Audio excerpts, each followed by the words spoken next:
Всем привет! Сегодня я раскрою вам секреты Человека-паука через вселенные. Поиск визуала.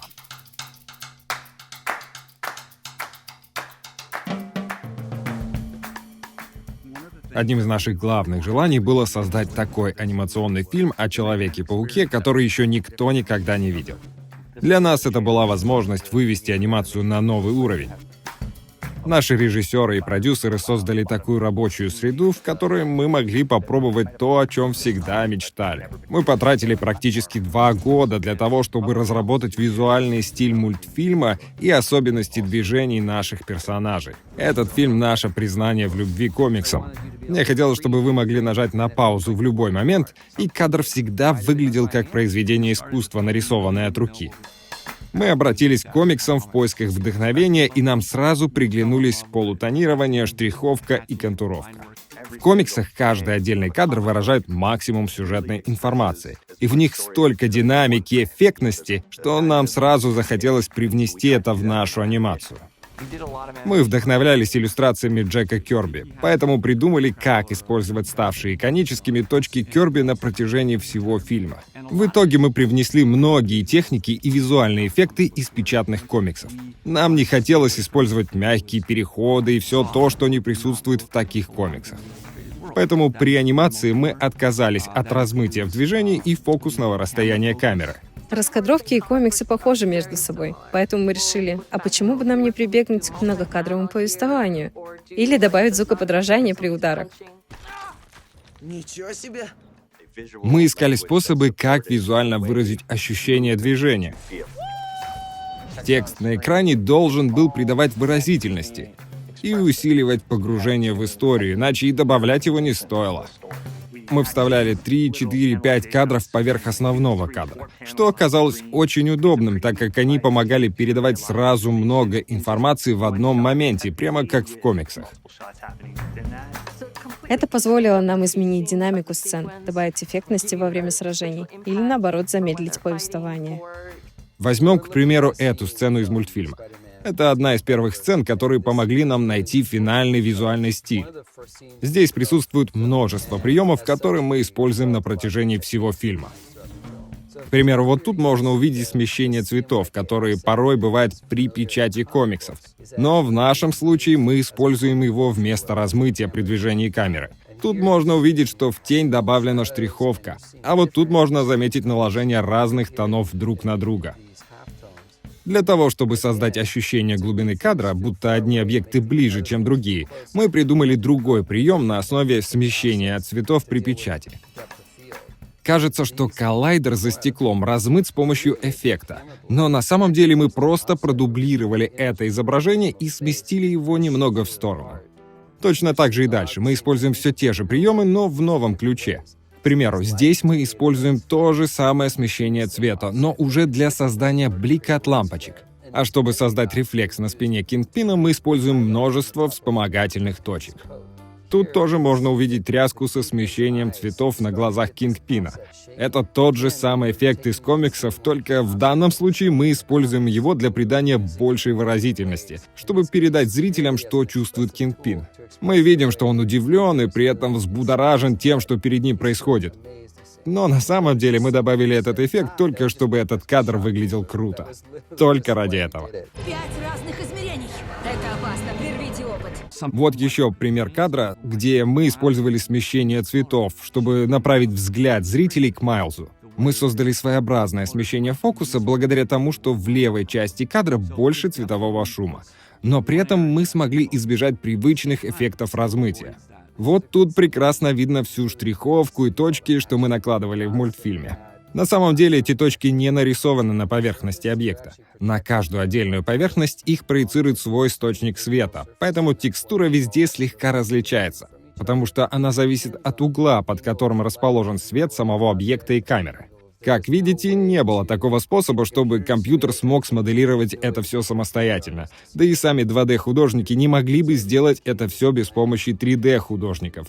Поэтому весь процесс превратился в тесное сотрудничество. Без этого диалога нам бы не удалось создать этот новый стиль.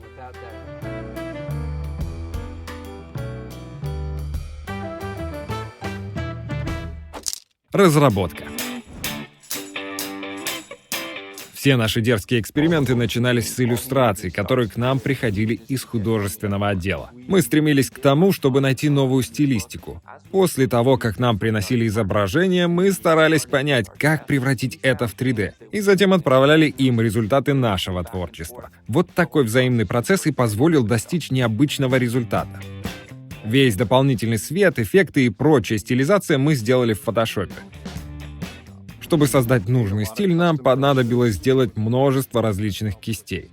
Именно это и позволило всем художникам достичь единого визуального вида. Общий набор кистей, созданный специально для этого мультфильма.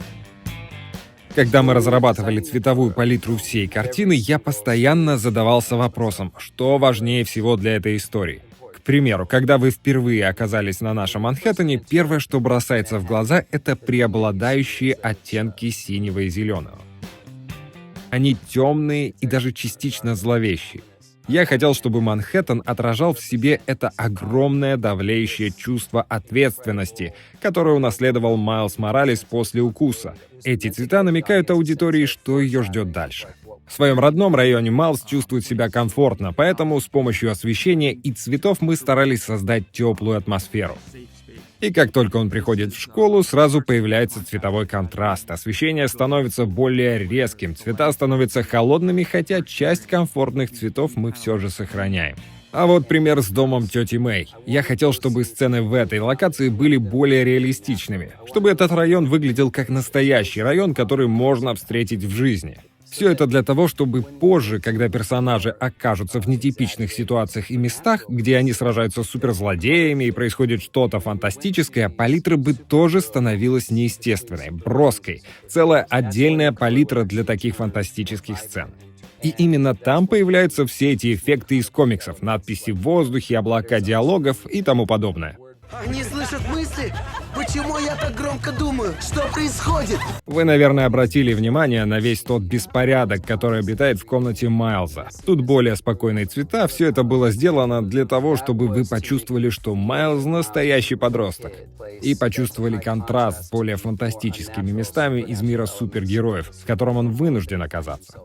В сцене с коллайдером мы даже позволили себе изменять палитру окружения в зависимости от персонажа и момента, который находится в центре внимания. И когда мы добираемся до самого кульминационного момента, когда Майлз и Кингпин оказываются один на один, самое последнее сражение, в сцене исчезают любые цвета, она становится полностью черной. Со всех сторон их окружают точки Кёрби, которые лишились всяких красок. Теперь акцент только на персонажах. И это преобладание черного цвета позволяет нам сделать электрическую способность Майлза еще более эффектной. Эй, Кингпин! Нажми зеленую кнопку за меня! Создание персонажей.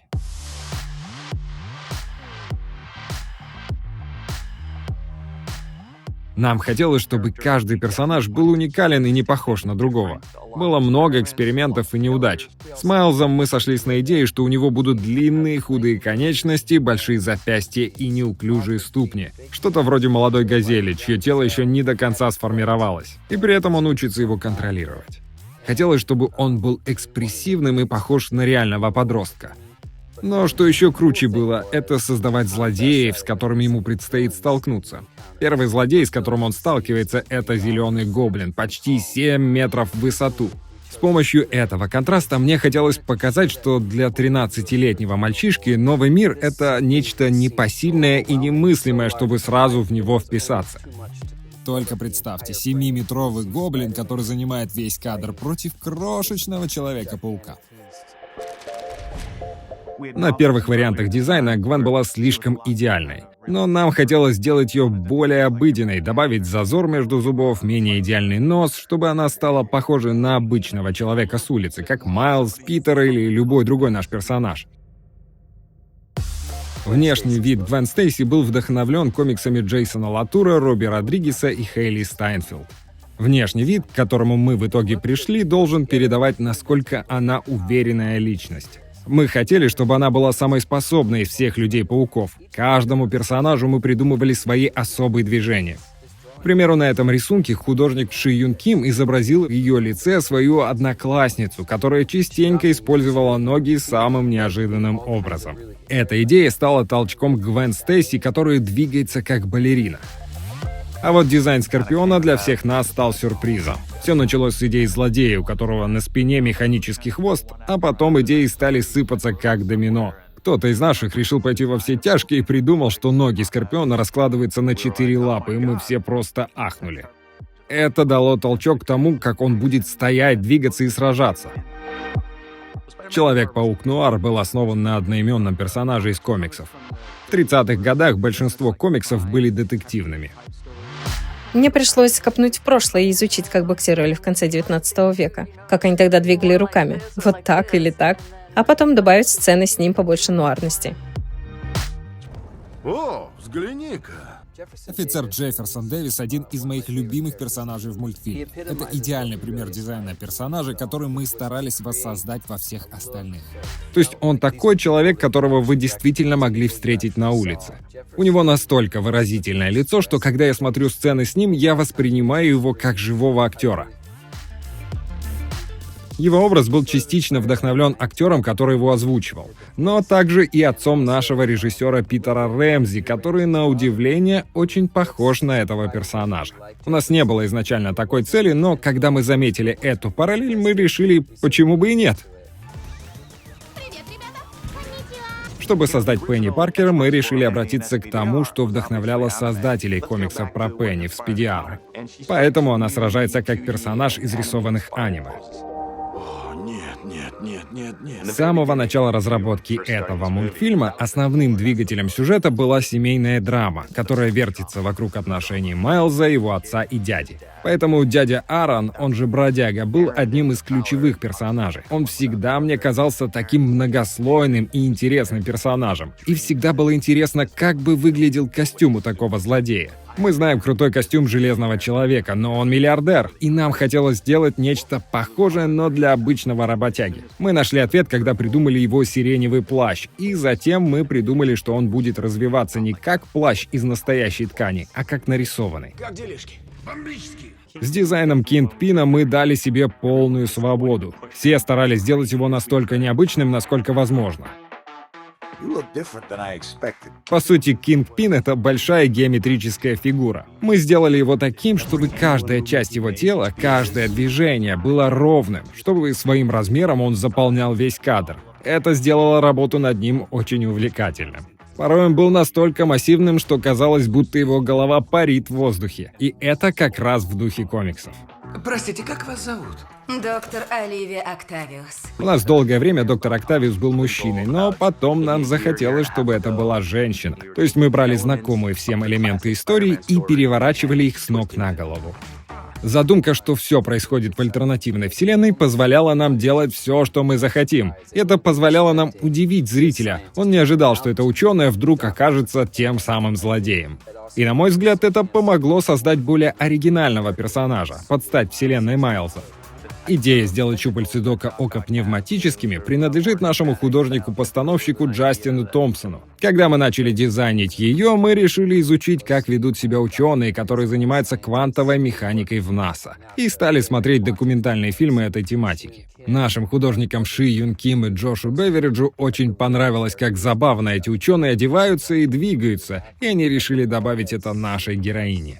Что касается ее костюма, мне очень хотелось, чтобы он больше походил на прототип, нечто незаконченное, странное и заумное. И в тот момент мягкая робототехника как раз начала набирать обороты. Она существовала лишь какие-то 5-10 лет. И я подумал, мы уже столько раз видели механические щупальцы, что стоит попробовать что-нибудь новое и жуткое.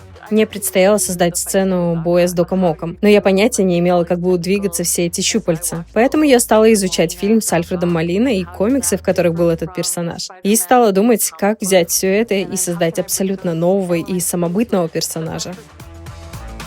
Мы решили, а давайте расскажем про Питера Паркера, которому уже под 40 лет. Как он изменился за 20 лет? С какими проблемами борется? И потолстел. Мне это уже говорили. У нас было много совещаний по поводу его фигуры. Мы толпились вокруг компьютера и то увеличивали, то уменьшали его живот, чтобы понять, как лучше. Мы хотели, чтобы его тело говорило, что он стал больше, медлительнее и в совершенстве передавало его психологическое состояние. Он в замешательстве. Хочет ли он и дальше быть Человеком-пауком? Стоит ли оно того? Из чего он вообще этим занялся? Идея такого персонажа показалась мне очень привлекательной с точки зрения сюжета. Этот парень почти забыл, что хорошего в том, чтобы быть супергероем. Поэтому после встречи с Майлзом они оба учат друг друга и вместе находят эти светлые моменты. Да и просто весело смотреть, как он с грустью поглощает пиццу, будучи пухлячком. Анимация. Создание этого мультфильма от начала до конца стало изобретением колеса заново. Этот мультфильм — наша попытка оживить комикс на экране. Что комикс делает лучше всего, это рассказывает множество историй при помощи застывших кадров. Поэтому каждый кадр в них максимально динамичен. Каждый кадр должен передавать эмоцию, историю и характер. Сначала все было проанимировано в 3D, а затем поверх доработано вручную. Сначала мы придумали, как при помощи созданных нами комиксных текстур сделать самый впечатляющий визуал. И только потом мы стали думать, как все это проанимировать. Мы разработали много новых правил для анимации движений. Так как мы отказались от размытия в движении, мы решили использовать традиционные 2D-приемы. Поэтому, когда персонаж быстро двигался, видны сквозные пятна и смывки. В сцене, когда бродяга разрывает шину, в этот момент мы сделали так, чтобы фары выбелили Майлза настолько, что он превратился в черно-белый рисунок. Добавили замедление в движении и неоднородную частоту кадров. А потом развернули камеру на лицо Майлза, чтобы придать моменту больше эмоциональности.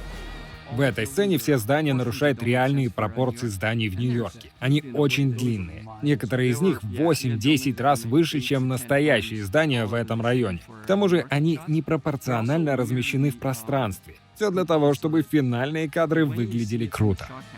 Но если мы посмотрим на всю эту сцену со стороны, вы увидите, что у наших зданий не только странные пропорции, но и их расположение очень неестественное. Как будто бы с макетом что-то пошло не так. Но если смотреть с камеры, то это очень мощная сцена.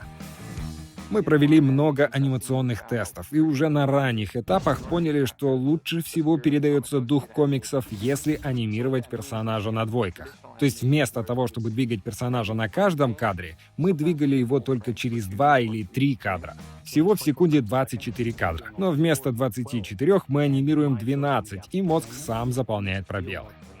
Во время просмотра мультфильма вы этого не замечаете. Вы погружены в историю, но если вы будете двигаться по одному кадру, то увидите, что Майлз двигается только через кадр. Это и есть анимирование на двойках.